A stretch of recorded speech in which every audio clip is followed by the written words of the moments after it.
Assalamualaikum warahmatullahi wabarakatuh.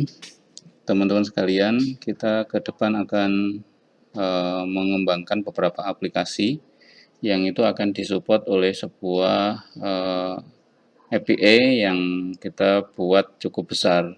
Nah, untuk konsep API-nya sendiri, konsepnya adalah pakai microservice.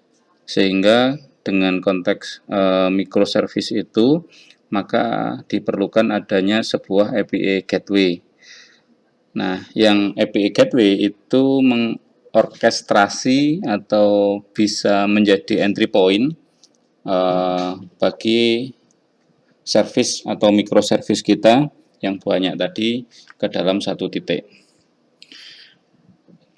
Ada banyak API gateway yang sudah aku riset, di antaranya ada Kong, ada TYK, ada Gravity, Ocelot, ada Epiman dan sebagainya. Termasuk ada ya kalau yang lama itu kita juga pernah pakai Dream Factory. Nah, Dream Factory sendiri kemudian akhirnya kita tidak pakai lagi karena yang versi terbaru itu sudah terlalu dimonetize untuk beberapa fitur utama, bahkan yang misalnya untuk mengakses database MySQL, Mongo dan sebagainya itu harus berbayar.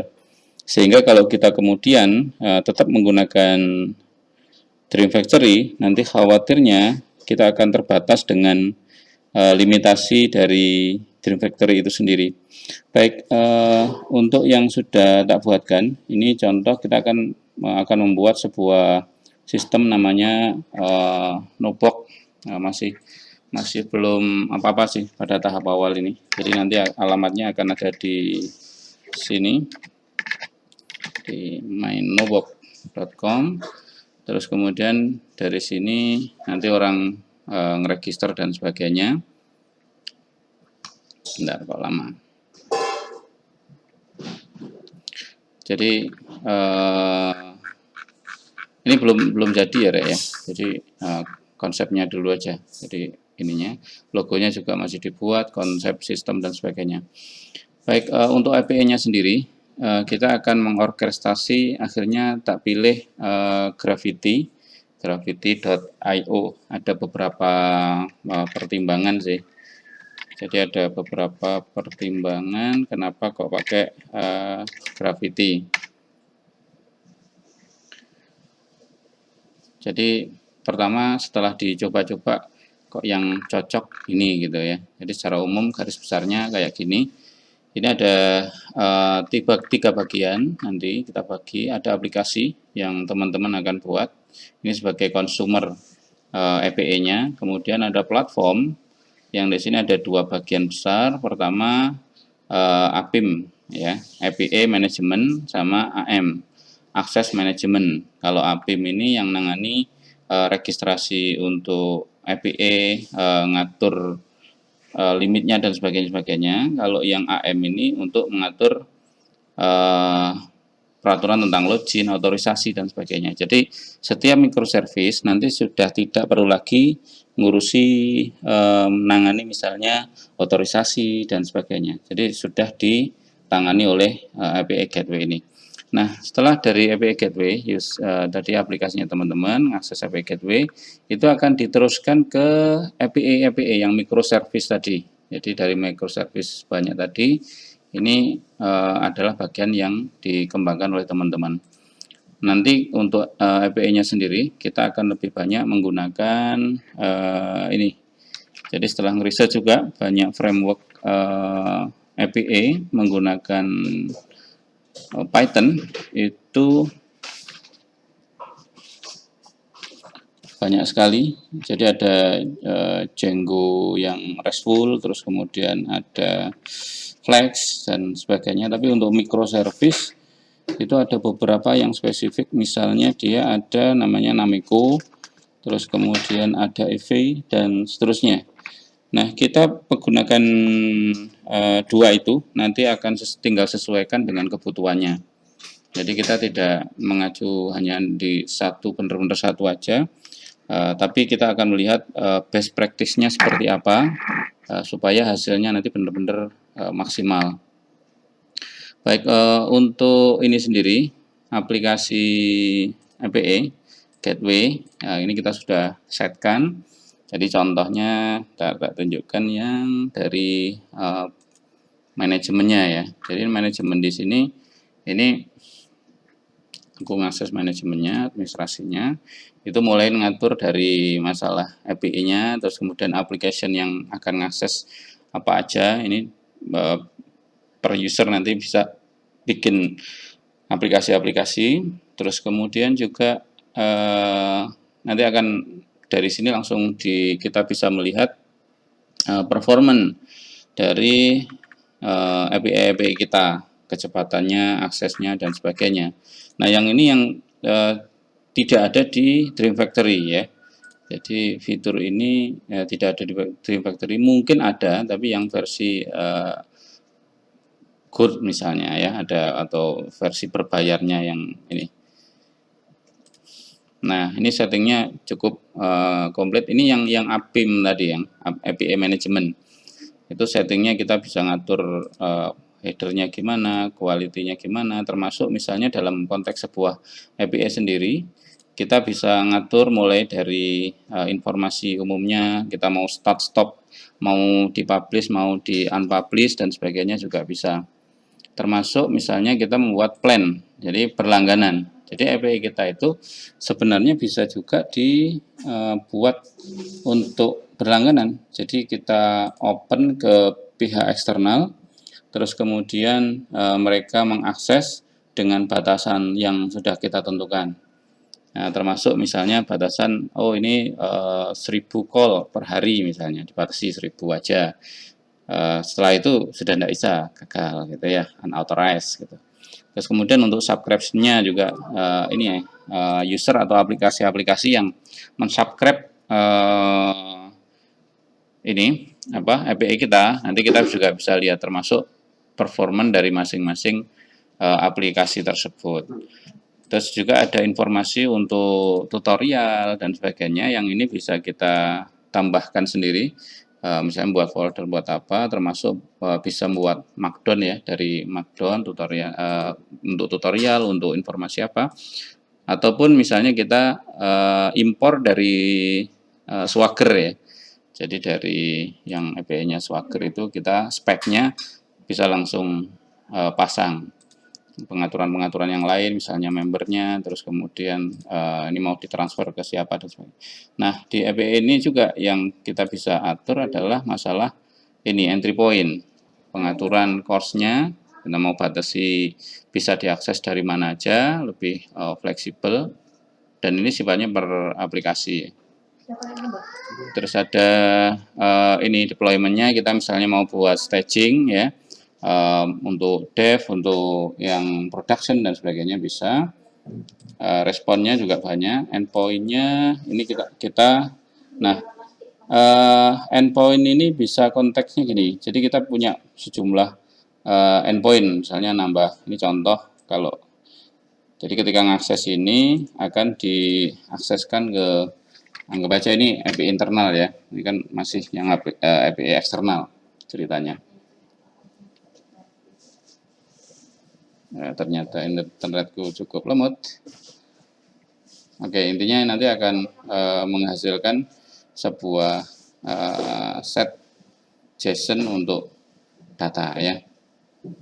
Sambil nunggu, oh ya semacam ini. Oke. Terus kemudian kita bisa menambahkan yang lain-lain juga. Jadi misalnya nambahi endpoint yang lain dan sebagainya. Terus ada failover. Jadi kalau misalnya yang API-nya yang pertama tadi bermasalah, nanti kita bisa failover ke yang lain. Jadi ini bagian dari semacam failover management gitu. Terus untuk pengecekan kesehatan API kita gimana dan sebagainya.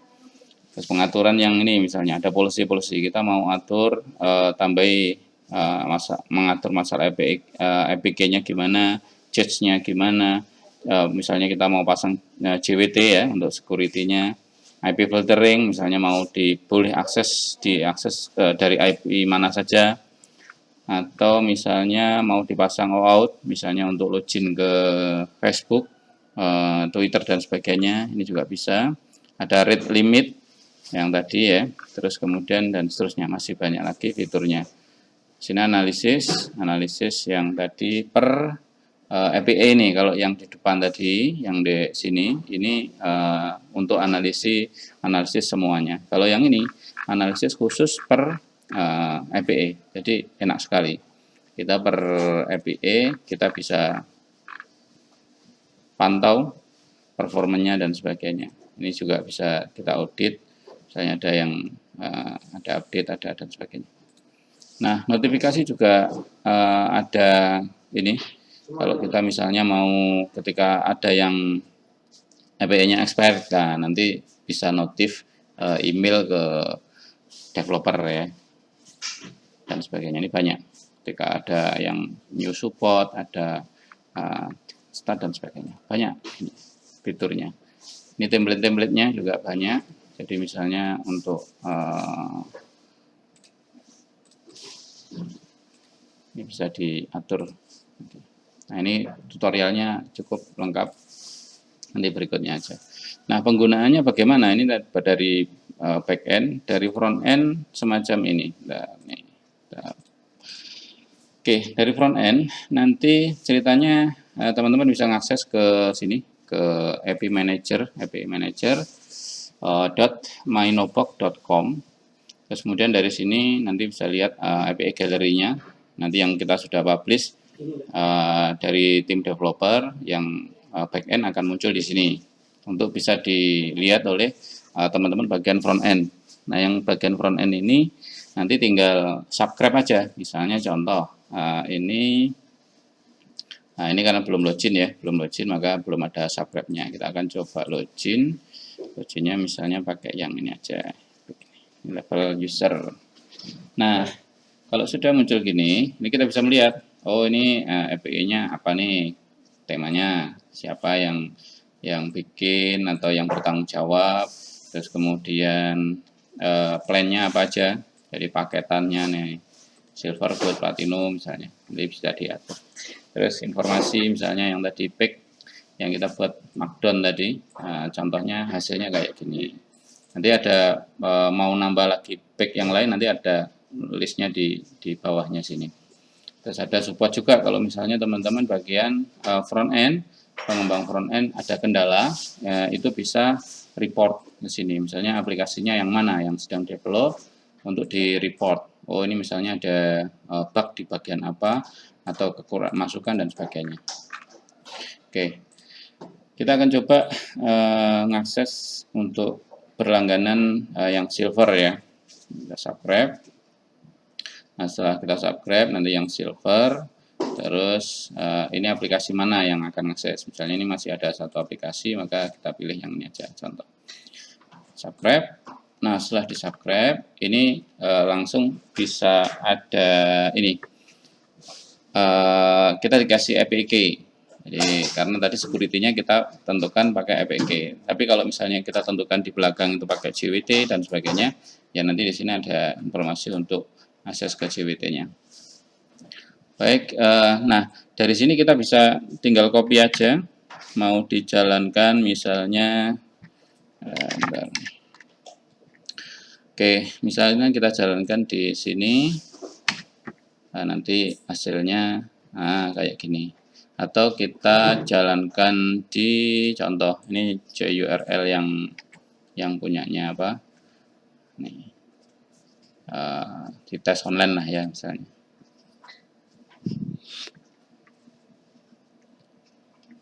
Atau nanti kita coba jalankan juga misalnya ini di Postman ya, sambil nunggu. Ini hasilnya, datanya. Oke, kalau di Postman gimana? Contoh di Postman, kita buat baru aja misalnya add request appointment misalnya. Oke, appointment, kita perlu ngeset headernya ya. Headernya di sini tadi mana informasinya? Nah, headernya adalah ada parameter xnubox IPA-nya, terus kemudian sama ini API key-nya. Halo. Nah, di sini kita tinggal coba saja. Nah, ini dia hasilnya. Bisa. Oke, sementara gitu untuk gambaran yang untuk API Gateway kita. Nanti lebih lanjut kita akan buat dokumentasi singkat per masing-masing API supaya teman-teman di bagian front end akan lebih mudah mengakses API kita. Gitu aja, terima kasih. Assalamualaikum warahmatullahi wabarakatuh.